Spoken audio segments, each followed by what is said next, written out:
মানুষের জীবন নষ্ট হওয়ার প্রধান এবং অন্যতম প্রথম কারণ হচ্ছে ক্যারিয়ারে ফোকাসড না হওয়া। একজন পুরুষের জীবন নষ্ট করবার জন্য ক্যারিয়ারে ফোকাসড না হওয়াটাই একটা এনাফ রিজন, ঠিক কিনা বলেন?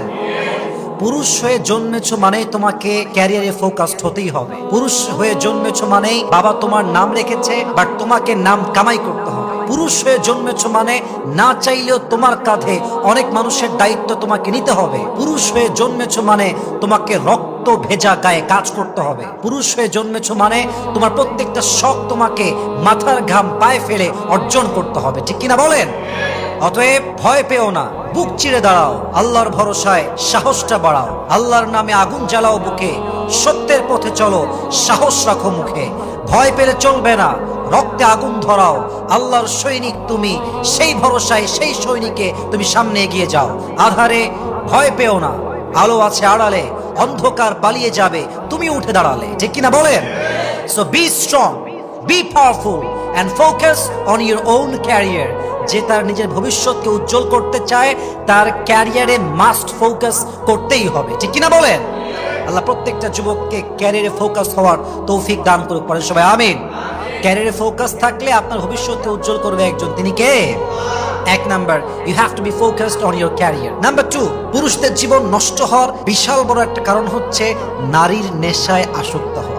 যে পুরুষ নারীর নেশায় আসক্ত, তাকে মেরে ফেলার জন্য বিষ দেওয়া লাগবে না, গুলি করতে হবে না, ছাদ থেকে ফেলা দেওয়া লাগবে না, বাপকে মারতে হবে না, মাকে মারতে হবে না। যে পুরুষ নারীর নেশায় পড়ে গিয়েছে তার জীবনটা নিশ্চিত বরবাদ হবেই হবে, ঠিক কিনা বলে? নারীর নেশা বড় একটা ফাঁদের নেশা, বড় এক জঘন্যতম নেশা। নিজের ওয়াইফ ছাড়া পর নারীতে আসক্ত হওয়া, তার জন্য ক্যারিয়ার বরবাদ করা, এর চাইতে বড় বোকামির কারণ পৃথিবীতে সেকেন্ড আর কোনো কিছুই হতে পারে না, ঠিক কিনা বলেন? আল্লাহ রাব্বুল আলামিন বলছেন, ওয়ালা তাকরাবুজ জিনা ইন্নাহু কানা ফাহিশা।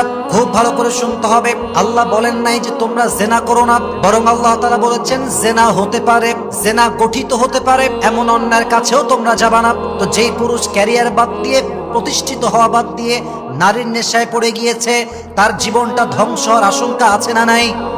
অতএব নারীর নেশায় পড়া যাবে না। মাথায় রাখবেন, নারীরা যেমন ভালোবাসতে পারে, নারীরা তেমন পুরুষের মন নিয়ে খেলতেও পারে। নারী যেমন যত্নশীল হতে পারে, নারী তেমন মায়া দিয়ে বিচ্ছেদ ঘটাতে পারে। নারীর নেশা বড় মারাত্মক নেশা। নারীকে যে বিশ্বাস করেছে তার পুরো জীবনটাই নষ্ট হয়ে গিয়েছে, ঠিক কিনা বলেন? তবে সব নারীকে আমরা এক পাল্লায় মাপি না। আল্লাহ প্রত্যেকটা যুবক ভাইকে নারীর নেশার থেকে বাঁচার তৌফিক দান করুক, পড়েন সবাই আমিন। তিন নাম্বার, পুরুষের জীবনের সবচেয়ে বড় ভুল হচ্ছে ভুল জায়গায় বিশ্বাস করা। এটা পুরুষের জীবনের সবচেয়ে মারাত্মক বড় একটা ভুল। মাথায় রাখবেন, পুরুষ মানুষ যখন কাউকে বিশ্বাস করে ঠকে যায়, পুরুষ মানুষ নারীর মতো কান্না করতে পারে না, পুরুষ মানুষ নারীর মতো আবেগটাকে প্রকাশ করতে পারে না। পুরুষ তার কষ্ট, আঘাত, যন্ত্রণা বুকের মধ্যে পুষে রাখতে জানে। একটা সময় কষ্ট এবং আঘাত সহ্য করতে করতে পুরুষের পুরো মনটা পাথরের মতো শক্ত হয়ে যায়। ইভেন এমন শক্ত হয়ে যায় তখন তাই কেউ ভালোবাসলেও যায় আসে না, ভালো না বাসলেও যায় আসে না, ঠিক কিনা বলে? আর প্রত্যেকটা পুরুষকে বলবো, বউকে অতিরিক্ত বিশ্বাস করতে যাবেন না। যে পুরুষ বউকে অতিরিক্ত বিশ্বাস করে সবকিছু বিলিয়ে দিয়েছে, বিশ্বাস করে সব তার উপরে ছেড়ে দিয়েছে, ইতিহাস চেক করে দেখেন বেশিরভাগ পুরুষ তার বউয়ের দ্বারা প্রতারিত হয়ে তার পুরো জীবনটাই নষ্ট হয়ে গিয়েছে, ঠিক কিনা বলেন? আপনি বউকে বিশ্বাস করেন, বউ হচ্ছে ভালোবাসার জায়গা, বউ বিশ্বাসের জায়গা, বউ জান্নাতের সাথী আমার। কিন্তু বিশ্বাসের ইট শুড বি লিমিটেড, একটা লিমিটেশন রাখেন। সীমার বাহিরে গেলে অতিরিক্ত কোনো কিছুই কখনোই আল্লাহর কাছে পছন্দনীয় হতে পারে না, ঠিক কিনা বলেন? পুরুষদেরকে বলবো, প্রিয় ভাইয়েরা আমার, কোনো নারীকে, কোনো পুরুষকে, কোনো বন্ধুকে, কোনো স্টাফকে, কাউকে কখনো অতিরিক্ত বিশ্বাস করতে যাবেন না। বিশ্বাস রাখেন, অতিরিক্ত বিশ্বাস এমন একটা জিনিস, যারাই এটা করেছে তারাই তাদের জীবনে বিশাল বড় একটা বাস খেয়েছে, ঠিক কিনা বলেন? অতএব don't trust anybody too much. কাউকে অতিরিক্ত ট্রাস্ট করতে যাবেন না। আল্লাহ আমাদের সবাইকে বোঝার তৌফিক দান করুক, পড়েন সবাই আমিন। আমি জাস্ট ছোট্ট একটা আয়াত বলতে চাই, to alert all the young people, to alert all the young men, to alert all the men in the world. প্রত্যেকটা পুরুষকে আমি সতর্ক করতে চাই এই আয়াত দিয়ে। আল্লাহ তাআলা কি বলছে বোঝার ট্রাই করবেন। আল্লাহ রাব্বুল আলামিন বলছেন, বান্দা শোনো শোনো, ইয়া আইয়ুহাল্লাযীনা আমানু খুদু হিদরাকুম হে ইমানদাররা, তোমরা সবাই সতর্কতা অবলম্বন করো। যে কোনো কাজ হোক, কাউকে বিশ্বাস করা হোক, ট্রাস্ট করা হোক, সতর্কতা অবলম্বনের দরকার বলেন তো সবাই আছে না নাই? যেই বান্দা সতর্ক হয়, সাবধান থাকে, সে যদিও বা হেরে যায় তবে তার আহামরি কোনো ক্ষতি হয় না। আর যেই বান্দা সতর্ক হয় না, সব কিছু দিয়ে দেয়, সব কিছুকে মাইনাস করে বিশ্বাস করতে চায়, অতিরিক্ত বিশ্বাস করতে যায়, তার জীবনে ক্ষতি এবং লস আছে না নাই? So take precaution before you trust on anybody, before you believe on anybody. Take precaution. সাবধান হন। যত বেশি সাবধান হবেন, আপনার জীবনটাকে তত বেশি উন্নয়ন দিবে একজন। তিনি কে? 4 নাম্বার, পুরুষের জীবন নষ্ট হওয়ার, এটা বলতে গেলে 95% যুবকদের প্রবলেম, বন্ধু নির্বাচনে ভুল করা। যে পুরুষের, যে যুবকের বন্ধু দিনদার নয়, তার জীবনটা ইন ফিউচার অনেক অনেক বেশি ধ্বংসত্বের দিকে যাবে। মাথায় রাখবেন, পুরুষের জীবনে দিনদার বন্ধু থাকা অনেক বেশি জরুরি। আপনার আসল বন্ধু সেই বন্ধু যে আপনাকে নামাজের দিকে ডাকে। আপনার আসল বন্ধু সেই বন্ধু যে আপনাকে কোরআনের দিকে ডাকে। আপনার আসল বন্ধু সেই বন্ধু যে বন্ধু আপনাকে নারীর দিকে নয়, প্রেমের দিকে নয়, বিয়ের দিকে ডাকে। আপনার আসল বন্ধু সেই বন্ধু যে আপনাকে সিনেমা হলের দিকে নয়, মসজিদের দিকে ডাকে। আপনার আসল বন্ধু সেই বন্ধু যে বন্ধু আড্ডায় নয়, আপনাকে কাজের জন্য ইনভাইট করে। ঠিক কিনা বলেন? এটাই হচ্ছে আপনার আসল বন্ধু। অতএব যে বন্ধু ক্যারিয়ারে ফোকাসড, যে বন্ধুর কাছে আহামরি টাইম ওয়েস্ট করার মতো টাইমটাই নাই, অলওয়েজ অলওয়েজ কাজ কাজ, নামাজ, রোজা, যাকাত, হজ, জিকির, আজকারে বিজি, এমন বন্ধু যারা বানাতে পারে, তার ভবিষ্যৎটা উজ্জ্বল হয়ে যায়। ঠিক কিনা বলেন? আর আমি একটা কথা মাঝে মাঝে বলি, হয়তোবা আমার লেকচারে কখনো বলি না, এটা আজকে বলছি first time.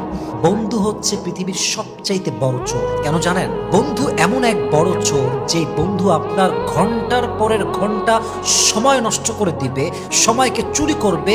Even you will not able to imagine this. আপনি কল্পনাই করতে পারবেন না। আপনার বন্ধুর কাছে গেলে আপনার ঘন্টার পরে ঘন্টা আলাপ করতে করতেই শেষ। এই যে ঘন্টার পরে ঘন্টা সময় নষ্ট হয়ে গেল, জাস্ট ওইটা আপনার বন্ধু, এই জন্য আপনার টাইম যে ওয়েস্ট হয়েছে আপনি কল্পনাই করতে পারবেন না। ঠিক কিনা বলেন? এই জন্য এই বন্ধুকে বলি সবচেয়ে বড় চোর, টাইম চুরি করে, আমরা ধরতে পারি না। এই জন্য অলওয়েজ ট্রাই করবেন বেদিন নয়, দিনদার বন্ধু বানাবেন। রাজি আছেন তো ইনশাআল্লাহ? আল্লাহ তাআলা বলেছেন, কি অসাধারণ আয়াত! আল্লাহ আমাদেরকে সাবধান করছেন। আল্লাহ রাব্বুল আলামিন বলছেন, কিয়ামতের কঠিন দিনে যার বন্ধু বেদিন ছিল, যার বন্ধু দিনদার ছিল না, সে আফসোস করে বলবে, ইয়া ওয়াইলাতা লাইতানি লাম আত্তাখিয ফুলানান খলিলা। হায় আফসোস, হায় আফসোস, অমুক যুবক যদি আমার বন্ধু না হতো, অমুক পুরুষ যদি আমার বন্ধু না হতো, অমুক ভাই যদি আমার বন্ধু না হতো, আজকে আমার এই দশা হতো না, আজকে আমি জাহান্নামী হতাম না। বন্ধুর পাল্লায় পড়ে নেশা করেছি, বন্ধুর পাল্লায় পড়ে হারাম প্রেম করেছি, বন্ধুর পাল্লায় পড়ে জেনা করেছি, বন্ধুর পাল্লায় পড়ে পর্নোগ্রাফি দেখেছি, বন্ধুর পাল্লায় পড়ে সিনেমা হলে গিয়েছি, কত অন্যায় করেছি। হায় আফসোস, হায় আফসোস, যদি আমার সেই ভাইটা বন্ধু না হতো, আজকে আমি জাহান্নামী নয়, জান্নাতের কাতারে শামিল হয়ে যেতাম। ঠিক কিনা বলেন? He will feel so regret about his friend.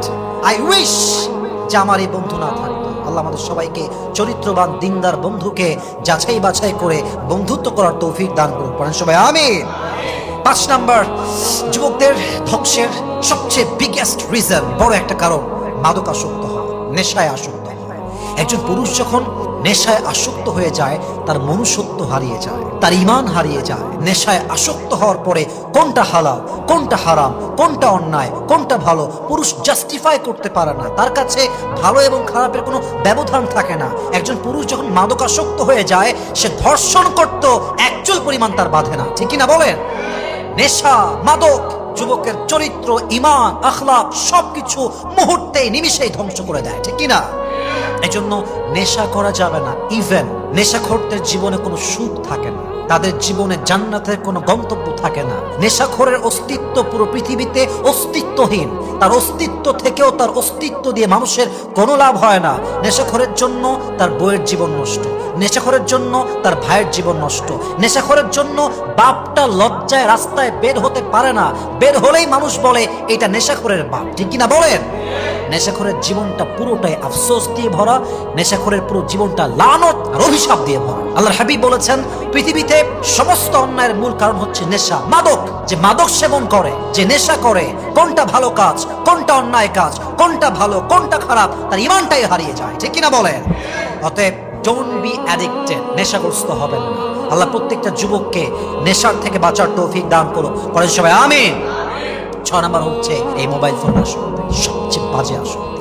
Mobile ফোনের নেশা যার লেগে গেছে তাকে নষ্ট করতে আপনার আর কিছু দেওয়া লাগবে না। ও সারাদিন স্ক্রল করতে করতে, সারাদিন টিকটক দেখতে দেখতে, সারাদিন রিলস দেখতে দেখতে, সারাদিন চ্যাটিং করতে করতে ওর জীবনের সবচেয়ে ভ্যালুয়েবল টাইম, তার হায়াতের সবচেয়ে গুরুত্বপূর্ণ সময় সে মোবাইল স্ক্রল করতে করতেই নষ্ট করে দিবে। ঠিক কিনা বলেন?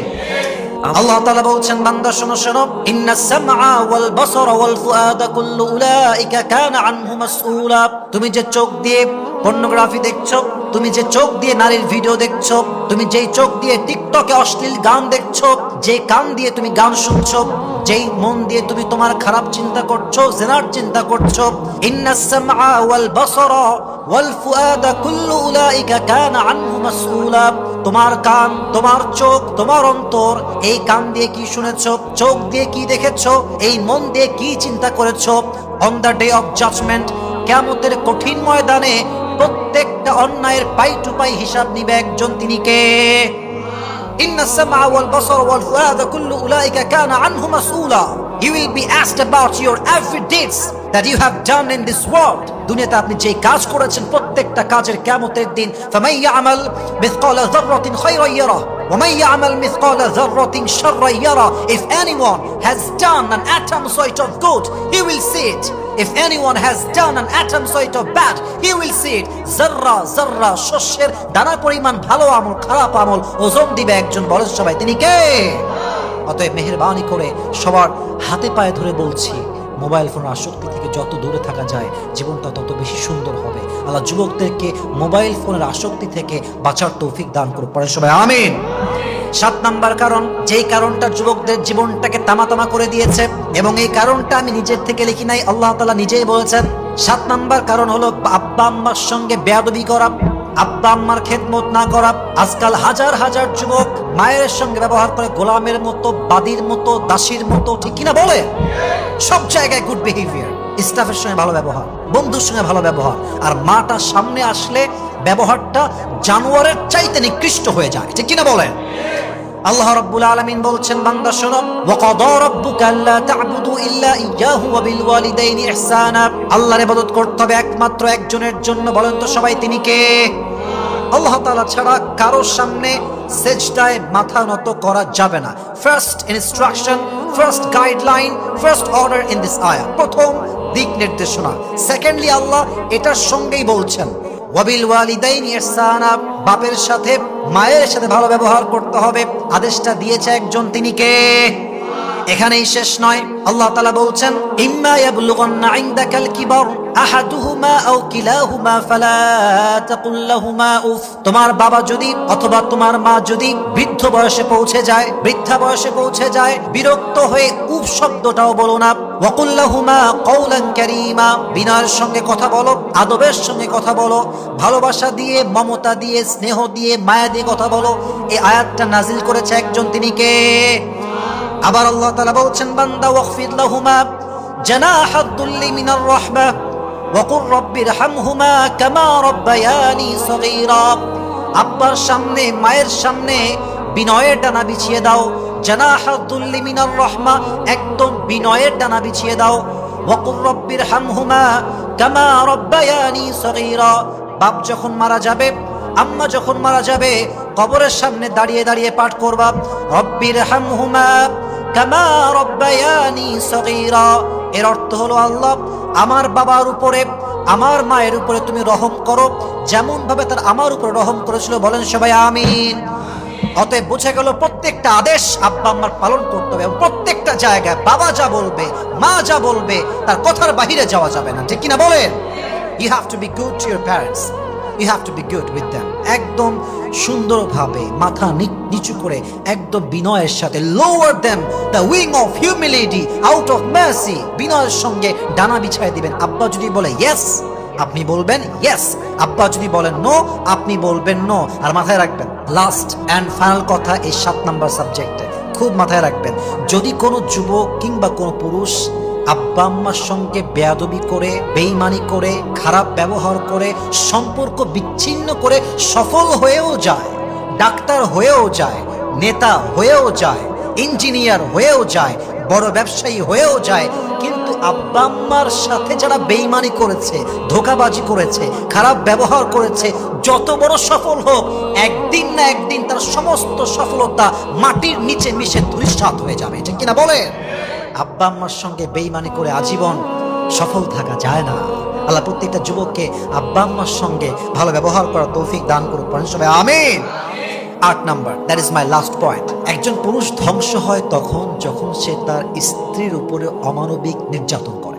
কিছু কিছু পুরুষ দেখবেন বউয়ের সঙ্গে ব্যবহার করে একদম গোলামের মতো, দাসীর মতো, জানোয়ারের মতো, অথচ সেই পুরুষটা জানে যে আমার বউটা পবিত্র, আমার বউটা চরিত্রবান, আমার সঙ্গে সে অনেস্ট অ্যান্ড লয়াল, সে আমার সঙ্গে বেইমানি করে নাই। একজন সতীত্ববান নারী পেয়ে, চরিত্রবান নারী পেয়ে, সতীসাধী নারী পেয়ে, অনেস্ট অ্যান্ড লয়াল, নিবেদিত প্রাণ যে মেয়েটা আপনার জন্য, এমন একটা মেয়ে পাওয়ার পরেও যে পুরুষ অমানবিক জুলুম করে, নির্যাতন করে, জানোয়ারের মতো ব্যবহার করে, এটা পুরুষ নামের কলঙ্ক, যুবক ভাইরা, ঠিক কিনা বলেন? কিয়ামতের কঠিন দিনে আপনাকে প্রত্যেকটা খারাপ ব্যবহারের হিসাব দিতে হবে যদি আপনার বউ অনেস্ট অ্যান্ড লয়াল হয়ে থাকে। অতএব মাথায় রাখবেন, আপনি পুরুষ একজন অনেস্ট ওয়াইফ পেয়েছেন, লাইফ পার্টনার পেয়েছেন, that's a big blessing in your life. মাথায় রাখবেন, জীবন থেকে অনেস্ট মানুষ হারায় গেলে জীবনটা ধ্বংস হয়ে যায়, জীবনের শান্তি হারায় যায়। কারণ এই যুগে সব পাওয়া যায় টাকা দিয়ে, কিন্তু অনেস্ট মানুষ পাওয়া যায় না, লয়াল মানুষ পাওয়া যায় না। এবং আমি মনে করি এই পৃথিবীতে সবচেয়ে লাকি মানুষ হচ্ছে সেই মানুষ যেই হাজার বেঈমান, স্বার্থপর বেঈমানদের ভিড়ে একজন নিঃস্বার্থ অনেস্ট অ্যান্ড লয়াল মানুষ পেয়েছে ভালোবাসার জন্য, ঠিক কিনা বলেন? He is the real person, he is the lucky person. তার মতো ভাগ্যবান এই পৃথিবীতে সেকেন্ড আর কেউ হতে পারে না। অতএব বউ যদি থাকে আপনার ভালো, দিনদার, সতীসাধী, চরিত্রবান, আপনার সঙ্গে honest and loyal, and she is dedicated for you and your family, আপনি তারে ধোকা দিয়েন না, তার লগে বেইমানি করেন না, তারে বাদ দিয়ে অন্য কোথাও যাইয়েন না। যে আপনার সাথে অনেস্ট ছিল তাকে যদি আপনি ঠকান, আল্লাহ আপনারে এমন জায়গায় বাস দিবে, আল্লাহ আপনারে এমন জায়গায় ঠকায় দিবে, আপনার মাজার হাড় ভেঙ্গে চূর্ণ বিচূর্ণ হয়ে যাবে, ঠিক কিনা বলে? আল্লাহ প্রত্যেকটা পুরুষকে স্ত্রীদের সঙ্গে ভালো ব্যবহার করার তৌফিক দান করুন, পড়েন সবাই আমিন। এবং আমি যে 8টা কারণগুলো বলেছি, এই কারণগুলো ছাড়া আরো অনেক কারণ হতে পারে, বাট এই 8টা কারণ একটা বেসিক রিজন বলতে পারেন। প্রত্যেকটা পয়েন্ট ভেরি ইম্পর্টেন্ট। আল্লাহ প্রত্যেকটা অন্যায় থেকে আমি সহ এন্টায়ার ইউথকে, এন্টায়ার যুব সমাজকে আল্লাহ তাআলা এই অন্যায়গুলো থেকে বেঁচে চলার তৌফিক দান করুন, পড়েন সবাই আমিন।